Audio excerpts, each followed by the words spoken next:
Abramos as nossas Bíblias, irmãos, no texto que se encontra em Deuteronômio. Deuteronômio é o 5º livro da Bíblia. Gênesis, Êxodo, Levítico, Número, Deuteronômio, capítulo 5. Deuteronômio, capítulo de número 5. Vamos ler a partir do versículo de número 1. Chamou Moisés a todo Israel e disse-lhe: Ouvi, ó Israel, os estatutos e juízos que hoje vos falo aos ouvidos, para que os aprendais e cuideis em os cumprirdes. O Senhor nosso Deus fez aliança conosco em Horebe. Não foi com nossos pais que fez o Senhor esta aliança, e sim conosco, todos os que hoje aqui estamos vivos. Face a face falou o Senhor conosco no monte do meio do fogo. Nesse tempo eu estava em pé entre o Senhor e vós para vos notificar a palavra do Senhor. Porque temestes o fogo e não subistes ao monte, dizendo: Eu sou o Senhor teu Deus, que te tirei do Egito, da casa da servidão. Não terás outros deuses diante de mim. Não farás para ti imagem de escultura, nem semelhança alguma do que há em cima no céu, nem embaixo na terra, nem nas águas debaixo da terra. Não as adorarás, nem lhes darás culto, porque eu, Senhor teu Deus, sou o Deus zeloso, que visita a iniquidade dos pais nos filhos, até a 3ª e 4ª geração daqueles que me aborrecem. E faço misericórdia até 1000 gerações daqueles que me amam e guardam os meus mandamentos. Não tomarás o nome do Senhor teu Deus em vão, porque o Senhor não terá por inocente o que tomar o seu nome em vão. Guarda o dia de sábado para o santificar, como te ordenou o Senhor teu Deus. 6 dias trabalharás e farás toda a tua obra, mas o 7º dia, o sábado do Senhor teu Deus, não farás nenhum trabalho, nem tu, nem o teu filho, nem a tua filha, nem o teu servo, nem a tua serva, nem o teu boi, nem o teu jumento, nem animal algum teu, nem o estrangeiro das tuas portas para dentro, para que o teu servo e a tua serva descanse como tu. Porque te lembrarás que foste servo na terra do Egito, e que o Senhor teu Deus te tirou dali, com mão poderosa e braço estendido, pelo que o Senhor teu Deus te ordenou que guardasses o dia de sábado. Honra teu pai e a tua mãe, como o Senhor teu Deus te ordenou, para que se prolongue os teus dias e para que te vá bem na terra que o Senhor teu Deus te dá. Não matarás, não adulterarás, não furtarás, não dirás falso testemunho contra o teu próximo, não cobiçarás a mulher do teu próximo, não desejarás a casa do teu próximo, nem o seu campo, nem o seu servo, nem a sua serva, nem o seu boi, nem o seu jumento, nem coisa alguma do teu próximo. Amém e amém. Que o Santo Espírito de Deus possa aplicar em nossos corações a palavra poderosa e verdadeira de nosso Senhor. Irmãos, eu estive lendo um livro chamado Palavras do Fogo, escrito por um pastor chamado Albert Muller, e através desse livro eu pude perceber várias aplicações que podem ser úteis para nós a partir da lei do Senhor. E eu gostaria de estar compartilhando com os amados irmãos estas aplicações. Nós vivemos em uma sociedade que fala muito de amor. As pessoas falam muito de amor. Hoje em dia, em nome do amor, por exemplo, se pratica aborto, adultério, eutanásia. Em nome do amor, pessoas do mesmo sexo estão se casando. Em nome do amor, o amor em nossa sociedade se transformou num sentimento vazio que vale tudo. É um sentimento vazio que vale tudo. E nós observaremos, irmãos, que a lei do Senhor tem tudo a ver com o amor. E o amor tem tudo a ver com a lei do Senhor. E eu gostaria de mostrar qual é a implicação da lei com o amor do Senhor. E nós vamos observar que, na verdade, a lei, os 10 mandamentos, nos mostra qual é o conteúdo do amor. O amor não é um sentimento vazio. O amor é uma virtude santa, espiritual. E o amor, à luz das Escrituras, o amor ele tem um conteúdo. E nós vamos observar, por favor, que os 10 mandamentos expressam exatamente o conteúdo deste amor. No capítulo 5 de Deuteronômio, nós observamos que Moisés recebe de Deus os 10 mandamentos. Isso nós lemos no capítulo 5 de Deuteronômio. Mas quando você observa o capítulo 6, por favor, acompanhe na sua Bíblia, o texto diz: estes, no caso, os mandamentos do capítulo 5, o 6:1, pois são os mandamentos, os estatutos e os juízos que mandou o Senhor teu Deus, se te ensinasse, para que os cumprissem na terra a que passas para possuir. Verso 1. Agora leia o verso 4. Ouve, Israel, o Senhor nosso Deus é o único Senhor. Agora leia o verso 5. Amarás, pois, o Senhor teu Deus de todo o teu coração, de toda a tua alma e de toda a tua força. Portanto, o Espírito Santo associa a lei do Senhor ao amor ao Senhor. Ele diz: estes são os estatutos. Você precisa ouvi-los. E na medida que você ouve os estatutos e você pratica os estatutos, você está manifestando amor a Deus. Portanto, se eu amo a Deus, eu vou realmente sintonizar a minha vida à lei do Senhor. Nós não somos salvos pela obediência da lei. Não é a lei que nos salva. Mas todo salvo por Cristo, liberto pela graça, ele vive a lei do Senhor como uma expressão de amor a Deus e amor ao seu próximo. Por isso que claramente podemos associar a lei ao amor. A lei, irmãos, os 10 mandamentos, eles se dividem em 2 partes. Quantas partes? 2 partes.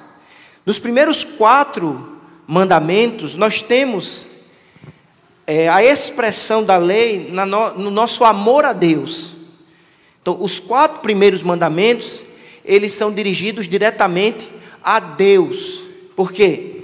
Se eu amo a Deus, eu vou adorá-lo. Esse é o primeiro mandamento: adorarás o Senhor teu Deus. Se eu amo a Deus, eu não vou me desviar da verdadeira adoração, eu não vou me entregar à idolatria.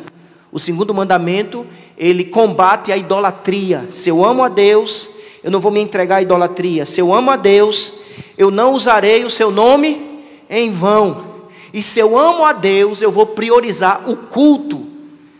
Isso é o que é a essência do 4º mandamento, a necessidade de pararmos e dedicarmos um dia, um tempo para a adoração, para a gratidão. Portanto, os 4 primeiros mandamentos apontam para o nosso amor a Deus, a nossa relação vertical. Se eu amo a Deus, eu vou me dedicar exclusivamente a Ele, eu vou adorá-lo em espírito e em verdade. Mas os 6 restantes mandamentos, eles vão apontar a expressão do amor na perspectiva horizontal. Ou seja, eu vou evidenciar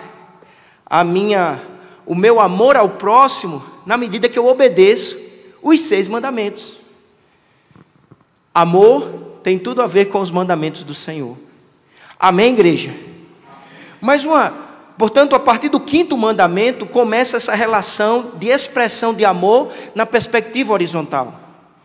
E quando o Espírito Santo, que inspirou esse texto, fala deste amor que precisa ser vivido não apenas na perspectiva vertical, eu e Deus, mas eu e o próximo, o primeiro lugar que o amor deve se manifestar é dentro de casa, é na família. Porque o primeiro mandamento citado tem a ver com relação de pais e filhos, de filhos e pais. O que é que diz o 5º mandamento? Deuteronômio 5,16. Qual é o 5º mandamento? Honra a teu pai e a tua mãe, como o Senhor teu Deus te ordenou, para que se prolongue os teus dias e para que te vá bem na terra que o Senhor teu Deus te dá. Eu vou perguntar e os irmãos vão repetir bem forte. Qual é o quinto mandamento? Como o Senhor teu Deus, para que se prolongue e para que te vá bem na terra que o Senhor teu Deus te dá. É interessantíssimo isso, irmãos, porque na hora que o Espírito Santo vai nos falar de amor na perspectiva horizontal, ele nos leva para dentro de casa, ele nos leva para a relação familiar. Israel, a igreja, mostra seu fiel relacionamento com Deus, ou seu bom relacionamento com Deus, a partir do ambiente familiar.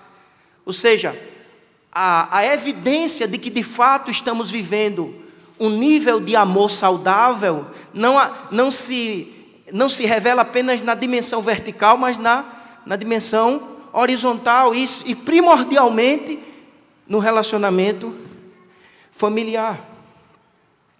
A fidelidade à aliança começa em casa. Se não aprendemos em casa, como aprenderemos num contexto maior?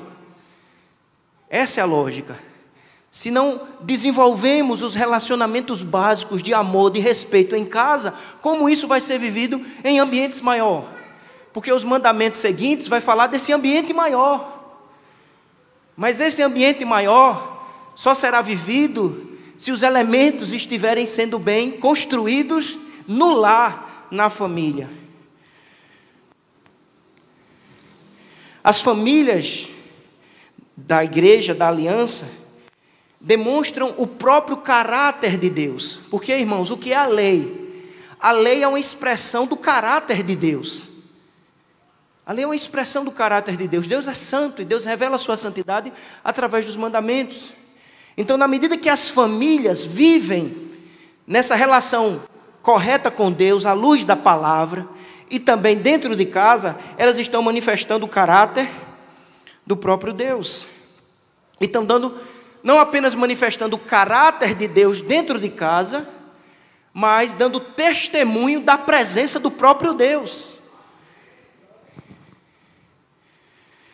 E é isso que Deus deseja para as famílias, que cada casamento e que cada família possa ser uma parábola, uma ilustração do relacionamento de Deus com o seu povo.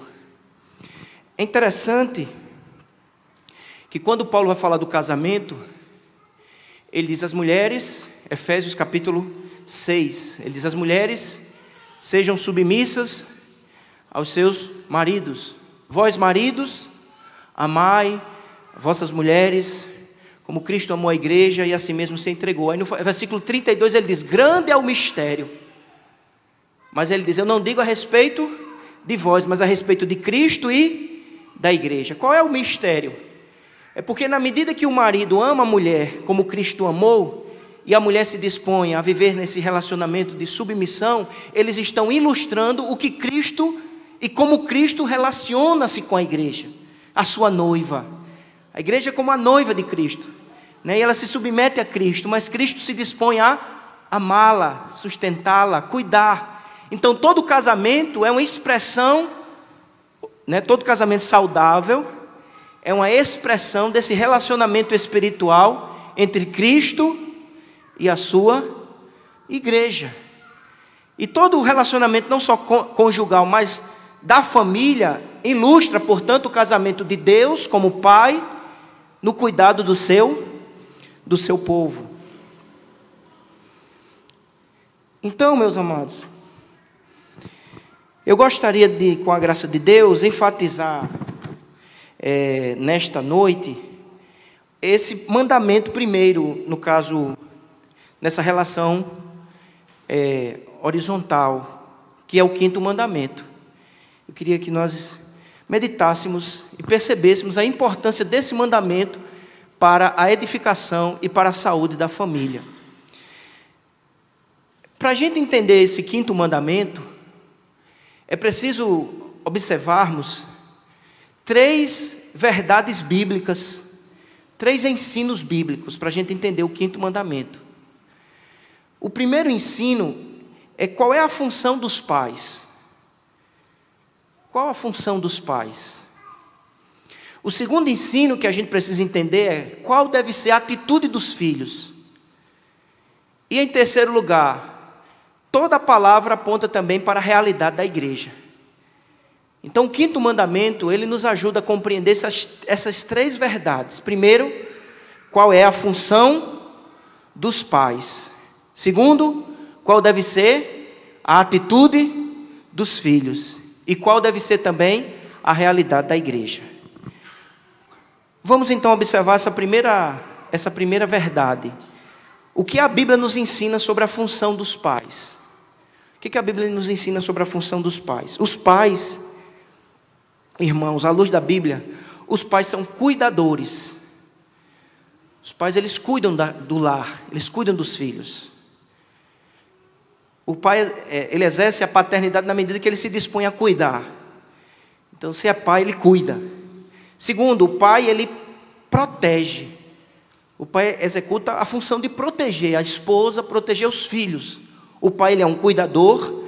O pai, ele é um protetor. E o pai, ele é um provedor. A responsabilidade do pai, primordialmente do pai, e obviamente dos pais, é a provisão para os filhos. Os filhos necessitam do trabalho do pai, da provisão. Mas um elemento, uma ação importantíssima que define a função dos pais, no caso o pai e a mãe, uma função importantíssima à luz da Bíblia que define a função dos pais é o ensino. Os pais na Bíblia, em vários momentos, não são apenas chamados de protetores, de cuidadores, mas são chamados também de mestres. Os pais são mestres.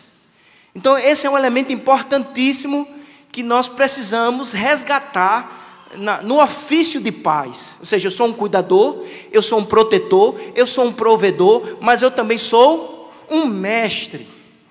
Deus nos chama à responsabilidade do ensino. Veja, por favor, em Deuteronômio, capítulo 6, por favor, ele diz assim: ouve Israel, verso 4. Ouve Israel. Israel era a igreja do Antigo Testamento. Então a igreja precisava ouvir. Ouve Israel. O que Israel precisava ouvir? A lei do Senhor. Mas como é que Israel, a igreja, ouviria os mandamentos do Senhor e viveria a plenitude do amor a Deus e o amor ao próximo? Como temos observado que o conteúdo do amor é a lei. Como é que a igreja ouviria? O Espírito Santo estava ordenando: ouve, igreja, ouve os 10 mandamentos. E como é que eles ouviriam? Veja, o verso 5 diz: amarás, pois, o Senhor teu Deus de todo o teu coração, de toda a tua alma, de toda a tua força. Verso 6, estas palavras que hoje te ordeno estarão no teu coração. Verso 7, tu as inculcarás a teus filhos, e delas falarás, assentado em tua casa, e andando pelo caminho, e ao deitar-te, e ao levantar-te. Portanto, amados irmãos, observemos que é dado primordialmente aos pais a responsabilidade de fazer com que a igreja ouça a lei do Senhor. E esta lei, este ensino, seria dado primeiramente aos pais, para que os pais pudessem inculcar aos filhos. É interessante o versículo 6, quando a gente observa uma expressão, por favor, Deuteronômio 6, quando diz assim: estas palavras que hoje te ordeno estarão aonde? No teu coração. Ou seja, em primeiro lugar, a palavra precisa estar no meu coração. Eu preciso ter uma experiência pessoal com esta palavra, de fé, de confiança, de dependência. Mas essa palavra também precisa ser proferida, lida, ensinada. E ele diz isso, ou seja, os pais precisarão desenvolver uma cultura de aprendizado, de ensino. A vida precisa estar encharcada da presença da lei do Senhor, da palavra do Senhor. Não, obviamente, esse ensino era um ensino até mesmo informal. A ideia é essa: tu as inculcarás a teus filhos, e delas falarás, assentado em tua casa, até mesmo andando pelo caminho, e ao deitar-te e ao levantar-te. Deixe marcado aí Deuteronômio 5, e abra por favor Salmo 78.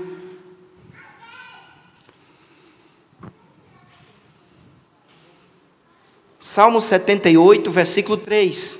O que ouvimos e aprendemos, o que nos contaram nossos pais. Vamos repetir? Salmo 78, versículo 3. O que ouvimos e aprendemos, o que nos contaram nossos pais. Ou seja, nós ouvimos e nós aprendemos. Mas por que nós ouvimos e nós aprendemos? Porque os nossos pais contaram. Portanto, amados irmãos, percebamos que a Bíblia claramente apresenta como função primordial dos pais o ensino. Por favor, Provérbios capítulo 15.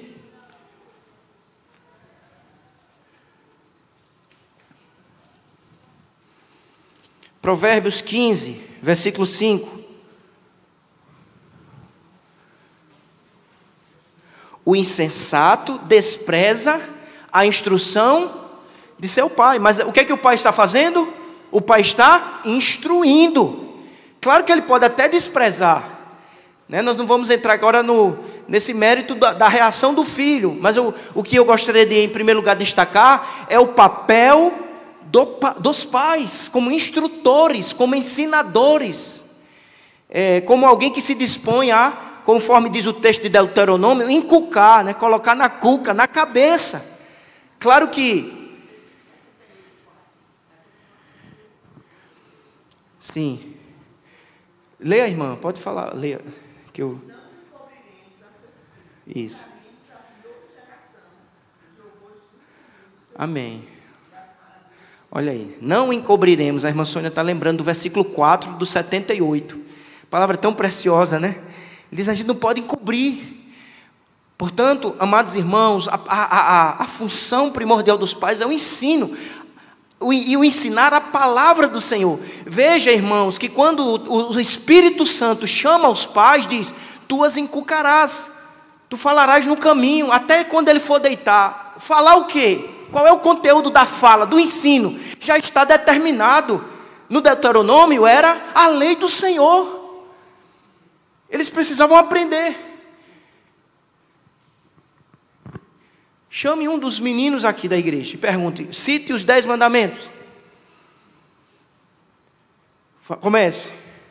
Se ele não souber, a culpa é de quem? Dos pais. A Bíblia está dizendo: quem deveria ter inculcado? Os pais. Tu as inculcarás. O que vai inculcar? A palavra, a lei. Então, se ele não sabe, a culpa é dos pais, segundo o Espírito Santo. A igreja, irmãos, ela é uma auxiliadora nesse processo de aprendizado, de ensino. E é isso que ela se dispõe a fazer, né? Quando retira as crianças do culto, é exatamente colocar a palavra. Recite a oração do Pai Nosso. Recite o Salmo 23. Recite o Salmo 46. Vou chamar alguma criança aqui. Não, desculpa, estou brincando. Mas, irmãos, isso é muito sério. Porque às vezes nossos filhos estão sabendo tudo em relação ao mundo e nada em relação à fé. As verdades eternas que definem a vida, a eternidade. Os pais são cuidadores, provedores, mas mestres. Mestres pela palavra, pela doutrina, mestres pelo exemplo.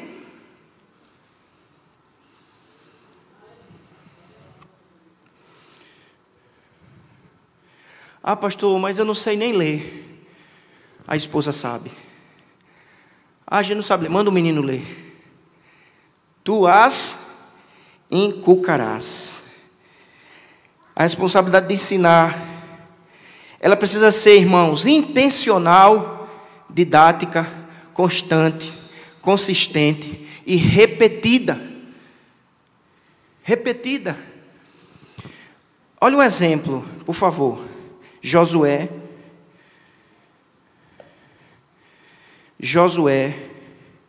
capítulo 4.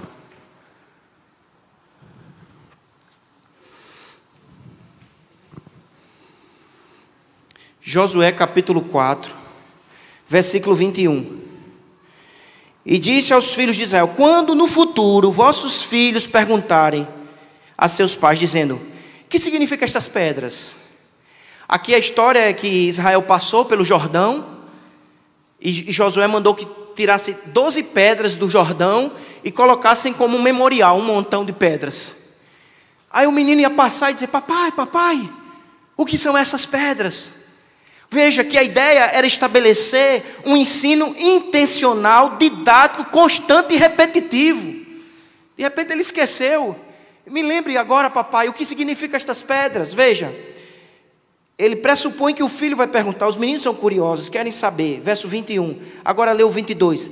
Farás saber a quem? A vossos filhos, dizendo: Israel passou em seco este Jordão, meu filho. Nós servimos a um Deus vivo que nos libertou do Egito. Olha a oportunidade do ensino. Porque o Senhor, vosso Deus, fez secar as águas do Jordão diante de vós, até que passasses, como o Senhor vosso Deus fez ao mar vermelho, ao qual secou perante nós até que passamos. Ele está ensinando isso a quem, irmãos? Ao menino. Não precisamos esperar crescer para ensinar a palavra, porque poderá ser tarde demais.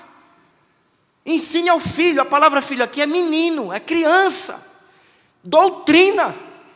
Está ensinando doutrina boa. Deus é poderoso, Deus age na história, Deus é fiel, meu filho. Nós servimos a um Deus que marcou a nossa vida.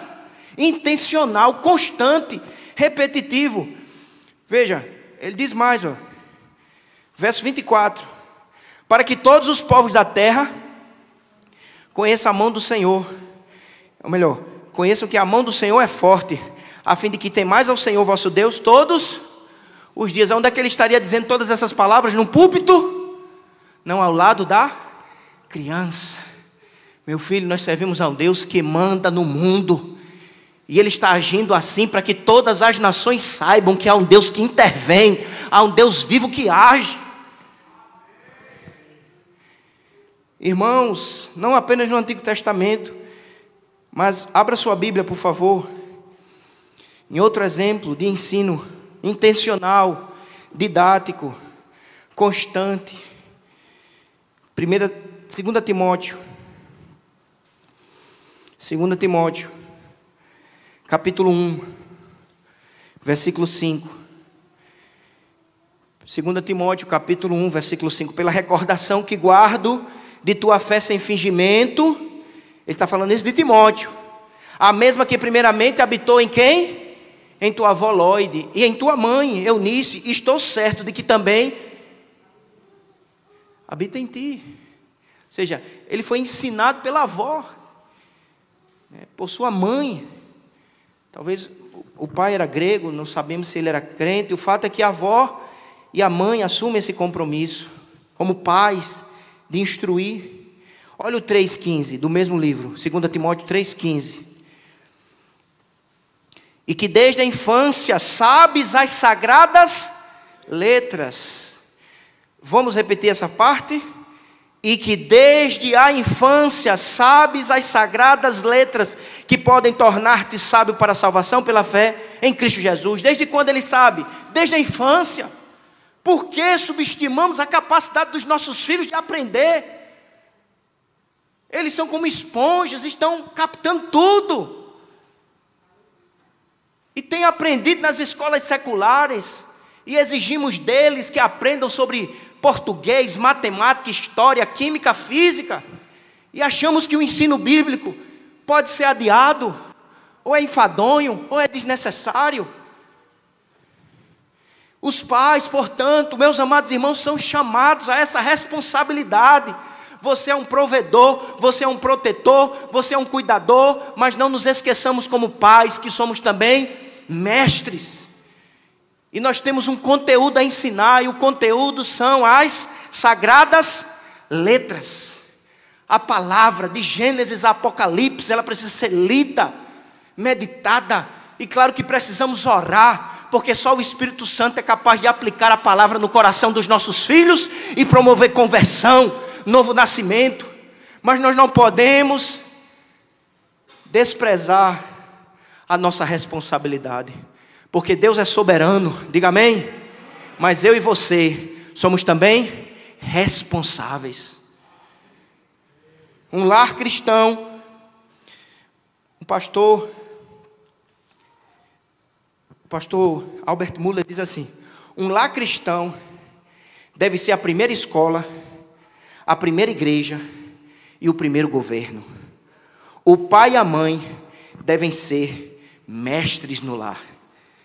Um lar cristão deve ser o quê? A primeira escola, a primeira igreja e o primeiro governo. Precisamos, irmãos, desenvolver nos nossos filhos uma cosmovisão bíblica, uma visão de ver a vida na perspectiva bíblica. O mundo está apresentando aí uma cosmovisão secular, ateísta, mundana, ideologizada por valores que se opõem à Bíblia. E como pais precisamos ensinar aos nossos filhos uma visão a partir das Escrituras. E que visão é essa? Em primeiro lugar, meu filho, um Deus vivo, Criador dos céus e da terra. A nossa visão parte da nossa confiança num Deus que é Criador. Nós não somos frutos do acaso, de uma explosão, de uma evolução. Nós somos frutos da ação criadora de Deus. A vida tem propósito, tem razão de ser, tem finalidade.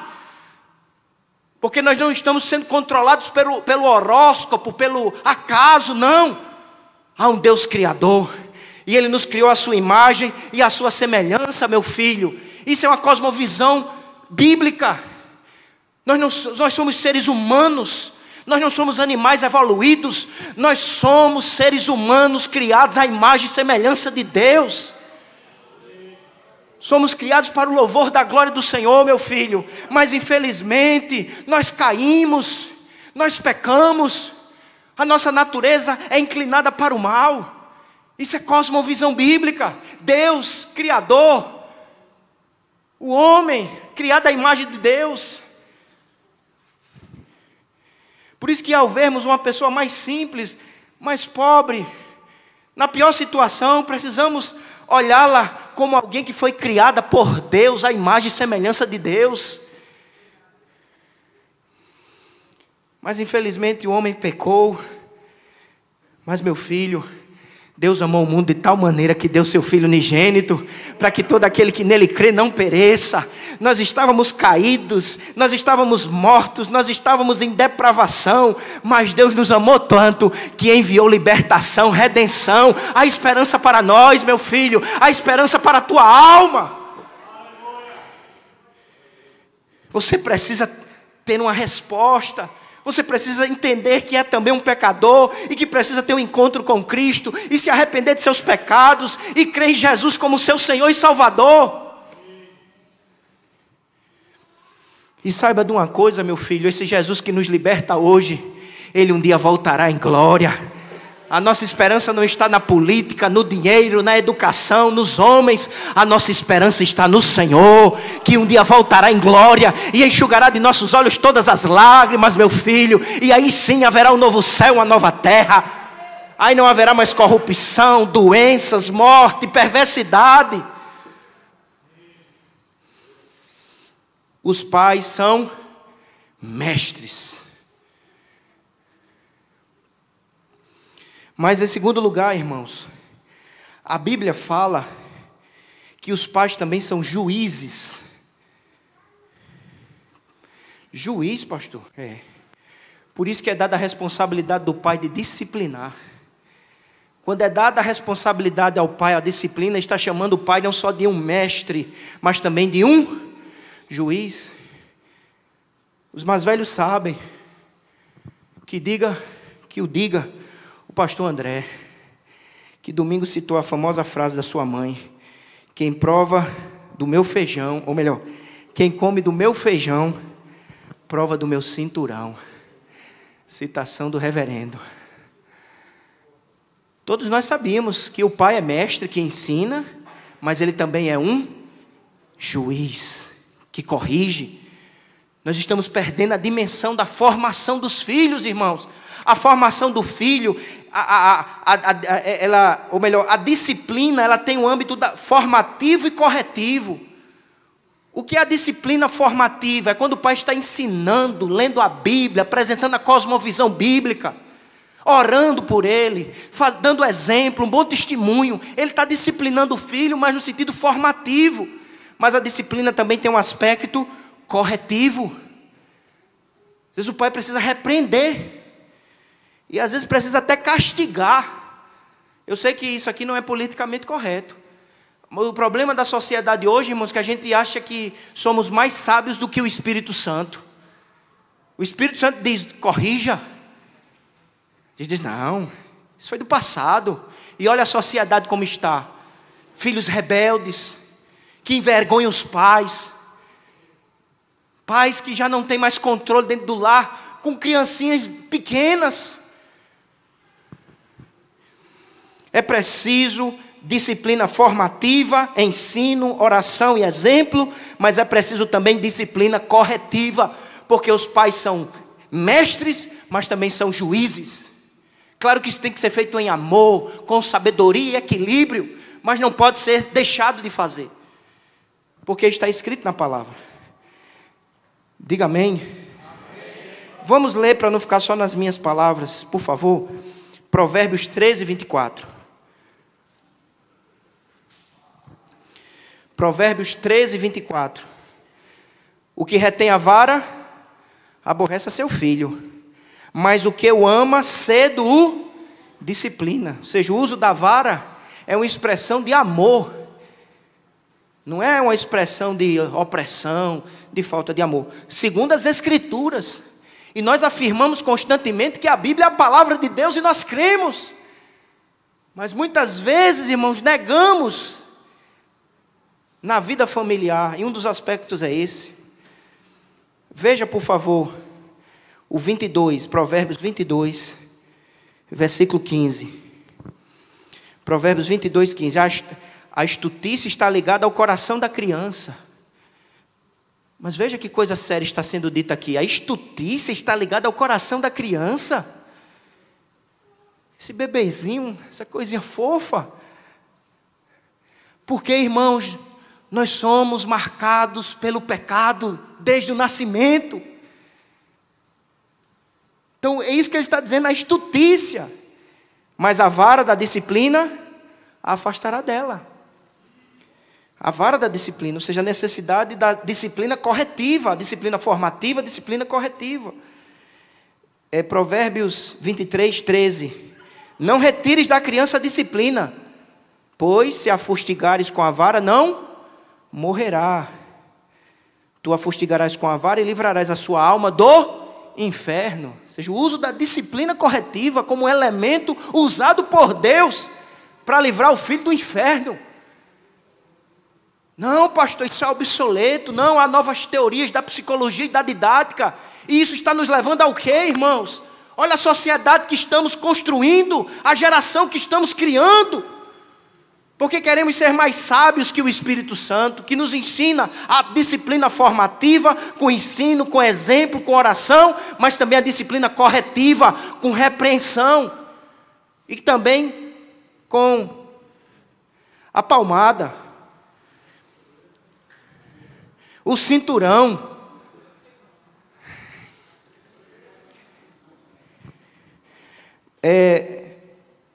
Provérbios 26.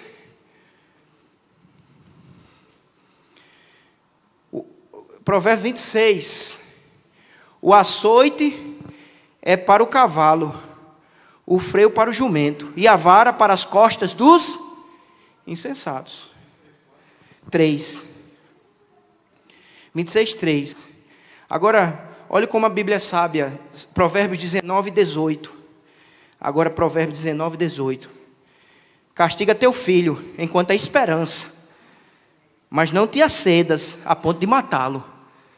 Ou seja, castigue, mas com controle. Ou seja, que a disciplina seja corretiva e não destrutiva, formativa. O pastor comentarista bíblico João Calvino disse: Deus nos chama para si por intermédio de nossos pais. Aprendemos a ser submissos a Deus quando aprendemos a ser submissos a nossos pais. A disciplina dos pais nos ensina a como ser disciplinados pelo próprio Deus. Mas, irmãos, vamos para a segunda lição. A segunda lição. Primeiro, a função dos pais. Quem está acompanhando, diga amém. Mestres e juízes. Vamos dizer? Qual a função dos pais à luz da Bíblia? Mestres e juízes. Qual é a atitude dos filhos? Aí a gente volta para Deuteronômio. Deuteronômio 5, versículo de número 16.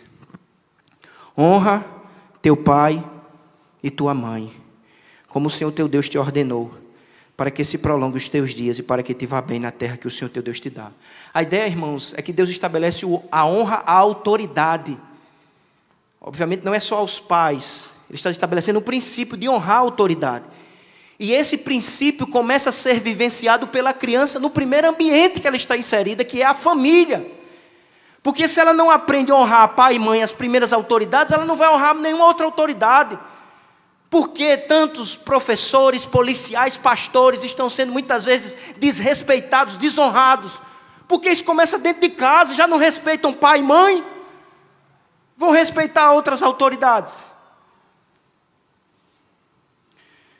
Mas observemos que há um chamado à família da aliança. Honra teu pai e tua mãe. O que é honrar, irmãos? Honrar é respeitar. A Bíblia leva isso muito a sério. A gente que está relativizando. Honrar. Isso é muito sério. Por exemplo, olha a seriedade que a Bíblia trata isso. Levítico, capítulo 20. O tempo está passando ligeiro. Se um homem amaldiçoar seu pai, Levítico 29.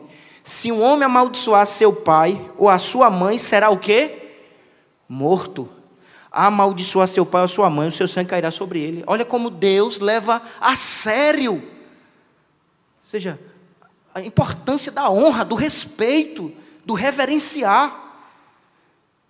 Veja Deuteronômio 27, 16.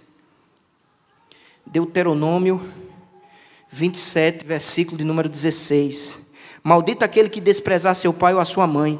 E todo o povo dirá: amém. Deuteronômio 27, eu li, Deuteronômio 27, 16.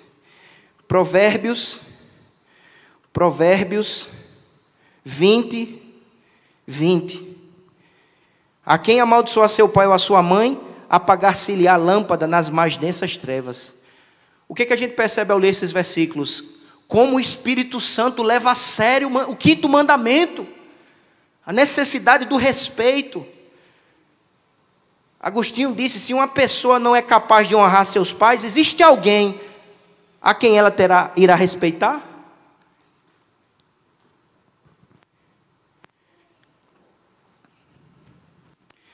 Honrar é obedecer. A honra se expressa em obediência. Efésios capítulo 6, versículo de número 1. Paulo diz isso.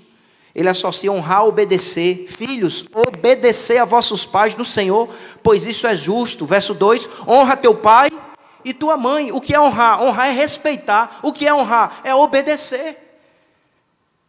Colossenses 3:20. O que é honrar? É ser grato. Por isso que 1 Timóteo, por favor, abra sua Bíblia.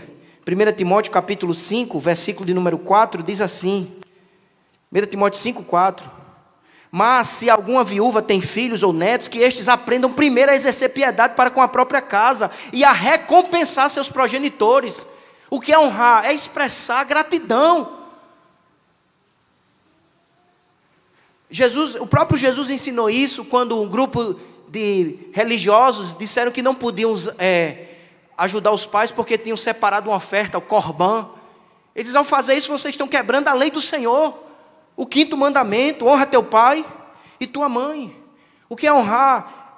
É aprender a agradecer. Quantos filhos ingratos, pais esforçados, que investiram, mas às vezes não recebem uma palavra de de gratidão, de carinho, de atenção.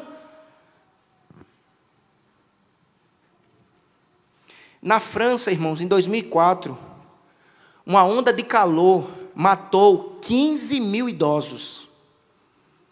15 mil idosos foram mortos em 2004 na França. Muitos desses 15 mil idosos, eles tinham filhos e netos. Isso foi no verão de 2004 na França. Sabe onde esses filhos e netos estavam? Curtindo o verão nas praias. E muitos deles foram informados de que os seus pais haviam morrido e nem se preocuparam em voltar das férias para enterrá-los. De maneira que o governo da França, aproveitando essa situação, a partir deste acontecimento, a França estabeleceu um novo artigo no Código Civil francês, é o artigo 207 do Código Civil francês, que diz: chama de crime esse ato sujeito a multa e prisão. O homem ímpio percebe a necessidade de honrar. O que é honrar? Honrar é amar. Amar a pessoa. Honrar o ofício que a pessoa exerce. Irmãos, todo ofício é exercido como fruto da graciosa soberania de Deus. É a soberania de Deus que instituiu o Pai, as autoridades. Então, quando eu honro, eu estou reconhecendo a providência de Deus. O que é honrar? Honrar é ter paciência, porque os pais também são seres humanos que têm defeitos e limitações. E os filhos que honram, respeitam, obedecem, agradecem, amam, eles têm sobre si uma bênção, uma recompensa. Ele diz: honra teu pai e tua mãe para que te vá bem e te prolongue os dias na face da terra. E a maior recompensa que um filho recebe, irmãos, é a presença do Senhor, é a comunhão com Deus, é tornar-se amigo do Senhor. A vida não é só constituída de dias vividos, mas uma qualidade de vida verdadeira, de paz real. Mas essa recompensa é dada aos filhos que estão obedecendo à lei do Senhor, expressando o amor. Por isso que o amor está associado sim à lei do Senhor. O que é amar? É honrar, é respeitar, é reverenciar, é obedecer. Por fim, a terceira e última lição: função dos pais, atitude dos filhos e a realidade da igreja. O quinto mandamento, irmãos, aponta também para a igreja. Por quê? Porque a igreja é também uma família. A igreja é a família de Deus. E nesse sentido, não existe órfãos na igreja. Mesmo que você não tenha um pai que lhe instrua, que lhe corrija, você tem um Deus fiel, que jamais te abandona. Um pai verdadeiro que cuida de ti. Não se sinta órfão. Não se sinta esquecido. Você tem um pai cuidador, atencioso para com as tuas necessidades. E constantemente pela palavra Ele está te consolando, te exortando, te ensinando, te orientando. E esse pai é celestial, é perfeito. Nele não há limitações, nele não há falhas. Ele te ouve através de Jesus. Mas nós não só temos um pai celestial, nós temos um primogênito, seu Filho Salvador Redentor, mas nós temos também irmãos e irmãs. Não estamos sozinhos. Temos mães e pais, no sentido espiritual, que ora, que é capaz de lhe ajudar, orar com você, orar por você, lhe trazer uma palavra da parte de Deus que lhe ajude na caminhada. Paulo, em Romanos, eu gostaria que os irmãos lessem esse texto, é o último. Romanos 16.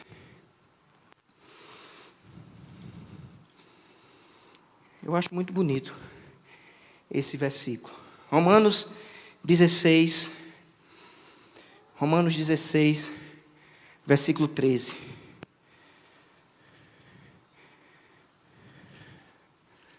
Eu fechei aqui. Romanos 16, 13.